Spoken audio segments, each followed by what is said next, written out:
Košarkaši Šumadije igraju još jednu važnu utakmicu u nizu od 4 pobede, od toga posljednja u prošloj kalendarskoj godini, 3 već u ovoj novoj 2018.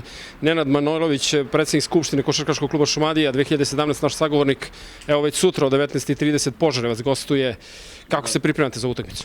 Pa mi smo se već pripremili za utakmicu, trener je dobio potrebne podatke o protivniku, kao što su oni o nama isto tako dobili. Mi smo spremni za utakmicu u svakom pogledu.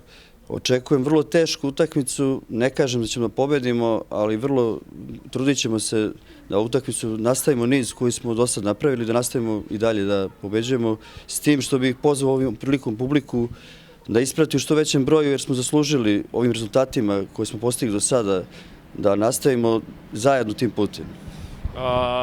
Koliko Šumadija sada predstavlja iznenađenja koje je tu u jednom trenutku bilo za protivnike, a koliko se ekipe po vama ozbiljnije pripremaju za gostovanje ne samo u Aranđelovcu, nego i kada Šumadija gostuje kod njih?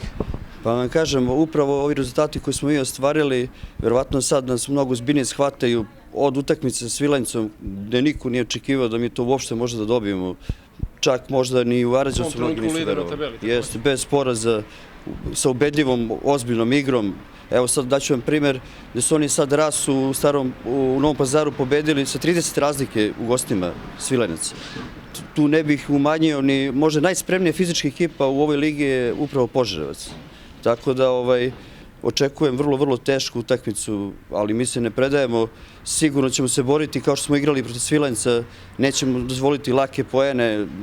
Sve zavisi i od kriterijuma suđenja, da se ne žalimo suđenja, ali dosta zavisi od sudija. Ako dopuste malo čvršću igru, imamo šanse, sigurno. U čemu je to vaša ekipa napravila iskorak u odnosu na početak po vama? Pa, ogroman iskorak je taj što smo u ovo vreme koje je prošlo, igrači su našli jedni i druge i Lazar Delić, novi trener koji je preuzeo ekipu, upravo radio na tome broj primljenih poena koji su, mi smo primali 90-95 poena, sada je taj broj poena sveden na 65, 60, maksimum 70 poena koje mi primamo. Znači, osnova svega je da mi imamo šanse da dobijemo, da primimo manji broj poena, to je prvi uslov. Pitanje je možda za trenera više nego za vas, ali razgovarate o tome šta krasi igru Požarevca, dakle preti najveća opasnost. Pa da vam kažem, ja sam gledao utakmicu prvu našu u Požarevcu, mi nismo u tom momentu bili na ovom nivou daleko od toga, ali njih krasi, znači igraju presing na bekovima preko celog terena i upravo to jak ritam koji diktiraju, znači naš trener će, ja sam razgovarao sa njim i ranije, mi igramo sa većim brojem igrača, pravi veće rotacije da bi upravo držao taj ritam i da svi koji uđu sa klupe daju doprinos, da držimo ravnopravni nivo, da bi mogli da dođemo u situaciju da pobedimo.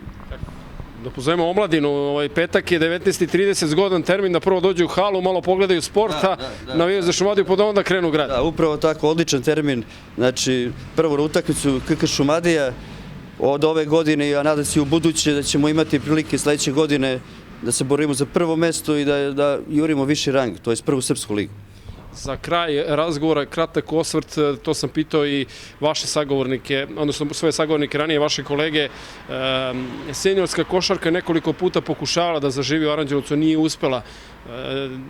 Kakav je vaš utisak, da li će to sada biti ono što ste zamislili do kraja? Pa da vam kažem, ova tačka na kojoj smo mi sada, ne verujem da ikada neko na ovaj način ozbiljno prišao ovom poslu da napravimo klub i pred nama je još veliki dugačak put da napravimo ozbiljan klub, s tim što je ovo odlična osnova.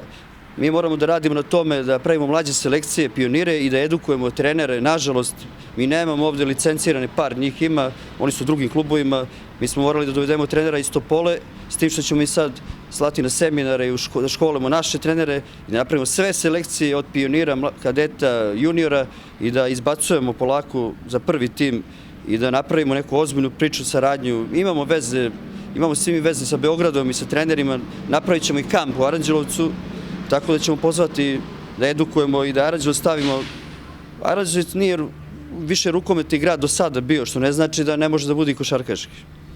Za kraj ovog razgovora, s obzirom da ste najmlađi klub u Aranđelovcu, najmlađi sportski kolektiv, možda niste očekivali ovakvu podršku sa tribina koja ipak pokazuje da je Aranđelovac voli košarku i da je željan košarke. Kako to komentarišete? Pa upravo tako, ja se nisam iznenadio. Košarka ima od svih sportova u Srbiji najveće rezultate i ljudi su željni su košarke. Ovo što smo mi uradili možda i nije bilo realno, ja sam iznenađen posetom koje je i nadam se da će se nastavi tim trendom da sve više ljudi dolazi na naše utakmice i mislim da je ovo samo početak. Da smo mi nekim slučajem u situaciji sada jurimo prvo mesto, ja mislim da bi bilo preko 1000 ljudi na utakmici, to sam ubeđen. Aranđelovac je takav grad, oni prepoznaju, znači sve što je dobro u gradu, to se odmah primeti i registruje i ljudi poštuju to.